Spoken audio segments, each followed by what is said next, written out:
नमस्कार दोस्तों, कैसे हैं आप सभी लोग और आपका स्वागत है हमारे इस चैनल में। गाइस, आज हम बात करेंगे export promotion capital goods scheme के बारे में। दोस्तों, अगर आप कोई एक एक्सपोर्टर हैं, चाहे वो मर्चेंट एक्सपोर्टर हो या मैन्युफैक्चरर हो या डीम्ड एक्सपोर्टर हो, तो ऐसे केस में एक बहुत ही अच्छा बेनिफिट आपके लिए अवेलेबल होता है। वो होता है ईबीसीजी का। ईबीसीजी एक ऐसी स्कीम है जिसके अंदर आप कोई भी मशीन अगर आप इंपोर्ट करना चाहते हैं और उस मशीन पे जो भी आपके ऊपर जो कस्टम ड्यूटी चार्ज की जाएगी, अगर उसको आप नहीं पे करना चाहते हैं, तो सरकार ने बोला है कि उस ड्यूटी के बदले में कुछ ऑब्लिगेशंस हैं जो आप पूरा कर दीजिए। तो दोस्तों, ऐसे काफी सारे इंपॉर्टेंट प्रोविजंस हैं सब्सिडी के बारे में जो हम डिस्कस करेंगे। तो आज शुरू करते हैं इस वीडियो को। दोस्तों, मैं हूं पीयूष कुमार मित्तल और आपका दोस्त।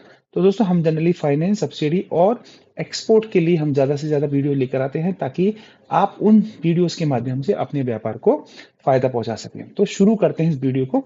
तो सबसे पहले बात करते हैं ईपीसीजी की परिभाषा हमारे पास में क्या लिखी हुई है। तो दोस्तों, ये ईपीसीजी अपने आप में एक लाइसेंस है जो कि उन एक्सपोर्टर्स को उस कैपिटल गुड्स के इंपोर्ट करने पे दिया जाएगा जो कुछ शर्तों को पूरा करेंगे। वो शर्तें क्या होंगी जो हम अभी डिस्कस करेंगे। इसमें क्या करना होगा, अगर आप वो लाइसेंस ले लेते हैं तो इसमें आपकी जो कस्टम ड्यूटी है वो जीरो यानी शून्य हो जाएगी। दूसरा है कि ये भारतीय जो प्रोड्यूसर्स हैं, मैन्युफैक्चरर्स हैं, उनको जो कॉम्पिटिटिव मार्केट है उसमें एक बेनिफिट प्रदान करती है, जिससे कि उनकी जो मशीनें हैं in comparison to other importers, other countries के जो इंपोर्टर्स हैं, वो सस्ती पड़े।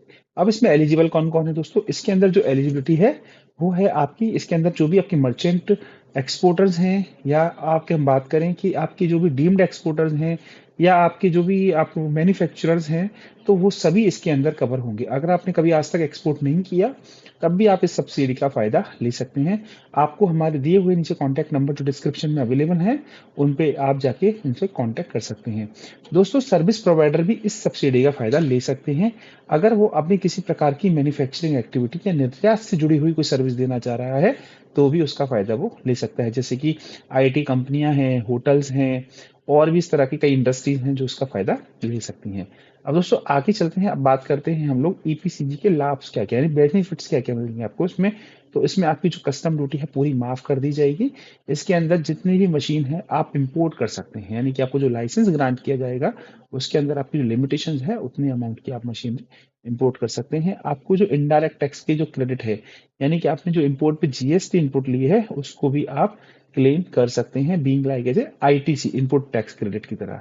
और जो भी आपका जो कॉस्ट है वो आपका रिड्यूस हो जाएगी। तो ये आपके बेनिफिट की बात हो गई है। अगली हम बात करें तो उसके अंदर जो कैपिटल गुड्स की जो अब डेफिनेशंस के इसमें क्या क्या चीजें मशीनें जुड़ी हुई हैं।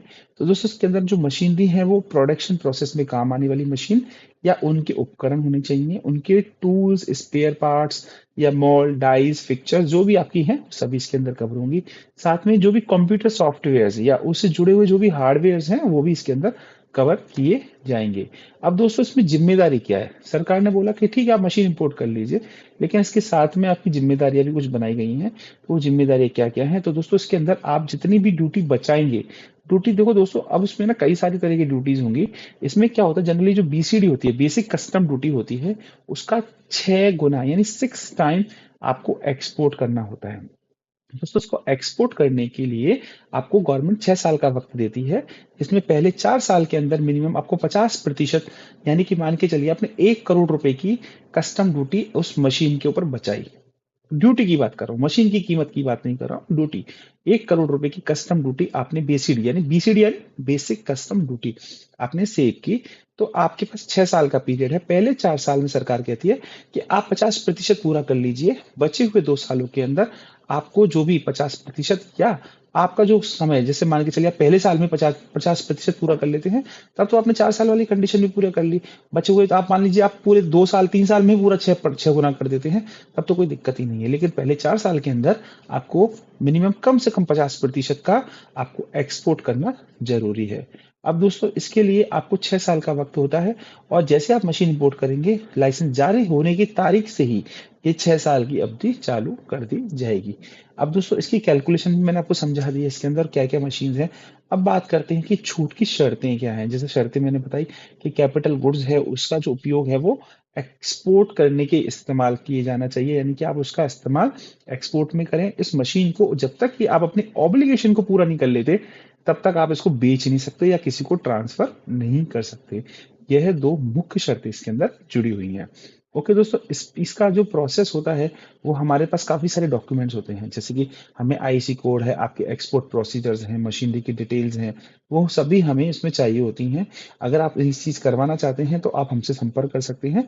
आप डिस्क्रिप्शन बॉक्स में या दिए हुए यहाँ पे नंबर हैं, उन पे आप संपर्क कर सकते हैं। दोस्तों, अगली बात करते हैं कि डॉक्यूमेंटेशन क्या क्या नीड होंगी इसके अंदर। तो इसके अंदर दोस्तों आपको आईसी कोड यानी इम्पोर्ट एक्सपोर्ट कोड हो गया है, साथ में जो आपकी मशीनरी की डिटेल है, आपके पास एक आरसीएमसी यानी रजिस्ट्रेशन कम मेंबरशिप। टोटल दोस्तों पूरे हमारे भारत देश में 30 तरह की आरसीएमसी, आरसीएमसी क्या होती है, रजिस्ट्रेशन कम मेंबरशिप सर्टिफिकेट, अगर वो भी आपने नहीं बनवाया है तो आप उसके लिए भी हमसे संपर्क कर सकते हैं। हम ऑलरेडी कई तरह की आरसीएमसी जो अपनी वीडियो भी लेकर आ चुकी हैं, तो वो सभी आप देख सकते हैं। मशीन के जो भी उसके सारे स्पेसिफिकेशन है वो भी आपको हमें देने होंगे, साथ में बैंक गारंटी अगर जरूरी है तो आपको देनी होगी। दोस्तों, इसके अंदर आप पेनल्टी क्या है, मान के चलिए आप एक्सपोर्ट ऑब्लिगेशन पूरा नहीं कर पाए, तो जो भी आपने ड्यूटी बचाई है प्लस उस पे ब्याज आपको जमा कराना होगा सरकार को वापस। अब दोस्तों, ये डीजीएफटी आपका भविष्य के लिए भी लाइसेंस रद्द कर सकता है कि आपको वापस से लाइसेंस कभी नहीं दे, तो इस चीज का आपको ध्यान रखना है। दोस्तों, इसके लिए जो अपडेट्स हैं, एक तो हो गया इसमें पोस्ट ईपीसीसी ड्यूटी क्रेडिट और एक एमएनएसटी स्कीम है, दोनों का इसका ध्यान रखना है। और दोस्तों, ईपीसी की जो समय जब हम बात करें कि ईपीसीजी है जो स्कीम है, अगर इसके अंदर जो कोई अदर कंडीशंस की बात करें तो आपको सबसे इंपॉर्टेंट है आपका लायबिलिटी। तो ये सभी चीजों का आप ध्यान रखें, और अगर कोई सी भी प्रकार का आपको कोई क्वेरी हो तो प्लीज आप हमारे कमेंट बॉक्स में टाइप करें, तो हम आपकी इसमें मदद करेंगे। Thank you very much.